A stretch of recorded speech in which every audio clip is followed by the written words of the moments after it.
tunawapongeza TAKUKURU kwa kuwa kioo kwa halmashauri zetu na taasisi zetu katika mkoa wa Arusha.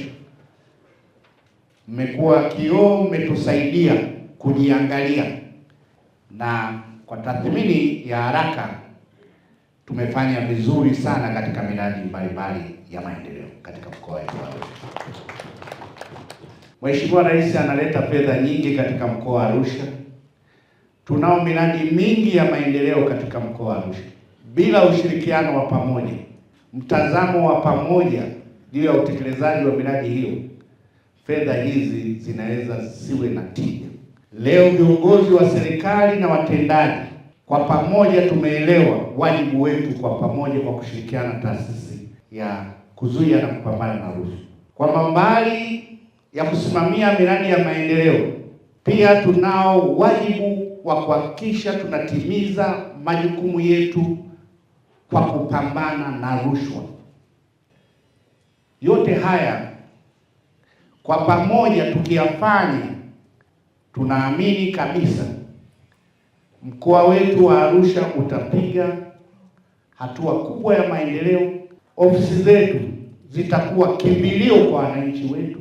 Tukiyafanya kwa pamoja, itakuwa pia ni kuonyesha kwamba ofisi zetu zinazingatia utawala bora.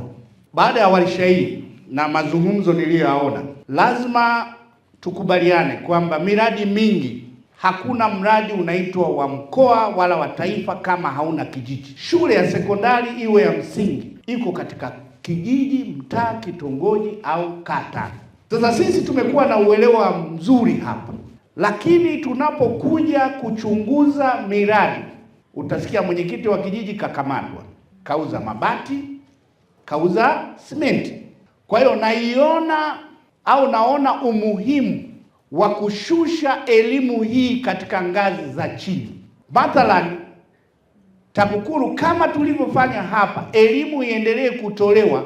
Kwa mfano, tukienda katika halmashauri tukawa na mkutano pale, mkakutana taasisi zingine, lakini ukaita madiwani wote, ukaita watendaji wa kata wote, ukaita watendaji wa vijiji wote, na wakati mwingine na walimu wakuu sio wanasimamia miradi, wakaitwa, wakaelezwa kama alivyowasilisha mtu wa TAKUKURU hapa vizuri kabisa, na wenyewe wakaa na uelewa, kwa sababu mwisho wa yote mkoa kama mkoa unaweza kupata doa aidha kwa sababu tu ya madarasa yaliyoko katika kijiji X, aidha kituo cha afya kilicho katika kata X.